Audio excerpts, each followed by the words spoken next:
نن سبا دا ودونه التملک هم خلق په دې شادي حالو کې کوي. نو دا ودونه په شادي حالو کې کول د شریعت په نظر کې څنګه دي؟ دا خبره صحیح ده. نن سبا مال او دنیا الله پراخه کړې ده، نو دا هغه پراختیا د لسه اوس خلک په کورونو کې ډېر ودونه نه کوي، اکثر شادي حال یې بوک کړي او مېلمانه ولم ډېر راولي او ځای مزه دي کولاوي پراخه. په شادي حالو کې ودونه کول یا د واده نه علاوه بله خوشحالي کول دې ته عادات وایي. عبادات ورته نه وایي، څه ورته وایي؟ عادات. او قانون دا دی، یاد که الاصل فی العبادات العفو الاباحه. اصل دا دی چې عادات چې هر قسمه دا جایز دي، الا څه؟ الا چې د شریعت خلافي یا داسې څه پکې کېږي چې د شریعت خلافي، بیا به د عادت څه شي؟ حرام بشي. اوس موږ د ځان نه خو نشو ویلی، د بعضو مولیانو خو چې تقریر ته کیني یا په منبر ودري یا په ځان نه پوهېږي. اوس مثال کې یو شادي حال کې سندرې لګېدلې دي، په دې موږ ټول خفه کېږو، خو زه داسې نشم کولی چې دومره جذباتي شم چې شادي حالو کې ودونو ته بلکل حرام ووایي. د کابل مې مولوي صاحب اورېدو، وایي د نسوارو یو چونډی او د سګرټ یو کش چې څوک راکاږي 40 ورځې لمونځ نه کوي. لکه موږ پښتانه خو ټول تباه او برباد کړو.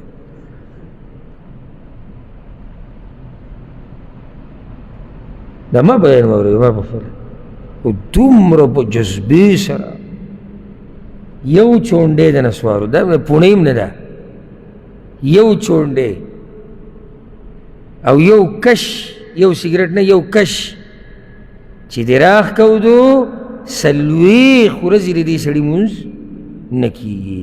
زه کور کې ناست وم، وړو ته مې وویل ما پښتانه خو ټول چوټي کړو، د یو لمونځ نه قبلېږي. ځکه چې یو چونډی و خو یو ګزاري او بل لګوي. جذباتو نه کار اخیستلی دي په کار. هلته خلکو ته بیان کړه چې نسوار څه دي؟ حرام دي، نقصان یې دا دی دا دی دا دی، او لمونځ نه قبلېږي. سګرټ حرام دي، لمونځ نه قبلېږي. نو اوس شادي حال کې سندرې ولګېدې، نو زه خو داسې نشم کولی چې په ټولو ګز راکاږم چې یاره شادي حال کې پروګرام دا څه دی؟ حرام دی. نه، موږ اصل دا دی چې دا عاداتو کې راځي، د علاقې عادات رسم و رواج او هر قسم عادت مباح دی، الا دا چې هغې کې داسې کار وشي چې هغه د شریعت خلاف وي. نو اوس بیا موږ راځو بلې مسلې ته. اکثر پروګرامونه چې کېږي په دې شادي حالو کې، نو پای کې د شریعت خلاف ورزي کېږي. شریعت خلاف ورزي اسراف، د حد نه زیاتې پیسې لګېدل، ګډېده را ګډېده ډمتوب. اوس خو بعضو پکې دغه مې اجازت ورکړی دی. یو وایي زه حیران شم، وایي که سندرې اورېده عبادت نه ګڼي بیا اوره. که عبادت یې نه ګڼې نو بل بروزي وایي که غلا کول عبادت نه ګڼې، کوه که د غلا عبادت یې مه ګڼه، خو کوی. نو یو بل پکې بیا تفصیل کړی دی، تفصیل د ډم سره ناست دی. حیران بشي د دې پټکي او د دې ګیري چې کومه بې حرمتي کوي دا خلک، او د دې علم اډم ته وایي، ته وایي څه کوې؟ هغه شی ورته مخې ته پروت وي، هغه نه ډول نه، هغه ستار ورته وایي که څه شی رباب او شی ورته پروت وي، او یو بل دی خوا ناست هغه سره ډول کوي، بله خوا ناست هغه سره بل شي، یعنې ښه پوره مجلس له ورغلی. ورته وایي چې تاسو چې دا سندرې وایي که نه، د څه دپاره؟ هغه وایي بس د خلکو د خوشحالولو لپاره. وایي چاته کنځلې خو نه کوئ که نه؟ نه. څوک وهئ خو نه که نه؟ نه. چا سره ظلم خو نه کوئ که نه؟ نه. نتیجه نو چې نه چاته کنځلې کوئ، نه پکې څوک وهئ، نه چاته تکلیف ورکوئ، خو ځان نه غربوي غربوي دی که نه؟ تاسو به کدي چې ویډیو پرې چا به لیدلی ما خو ما لیدلی دی که نه؟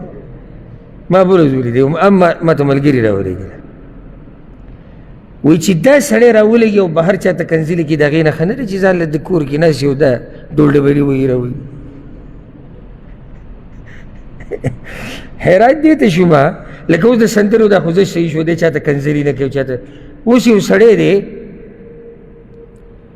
هغه بل د نشې کار کوي نو نشه ییز پسې ورشه وایي چاته کنځري خو نه کوې که نه هغه وایي نه څوک وایي خو نه که نه چا باندې ظلم خو نه کوې که نه نو چې نه کوي ځان له غریب یو سګرټ کش راکاږي د چرسو د هیروینو تاسو ورته څه وایې لګیا دي ځان لږ پته نه شي چې دا مونږ په کوم طرف روان او بیا چې کوم زموږ په معاشره کې دا لیبرل غونته کې دي که دا علمانیان او دا دهریه دا بیا د دې مولیانو نه غټ خلک جوړ کوي علم دا دی د علم غر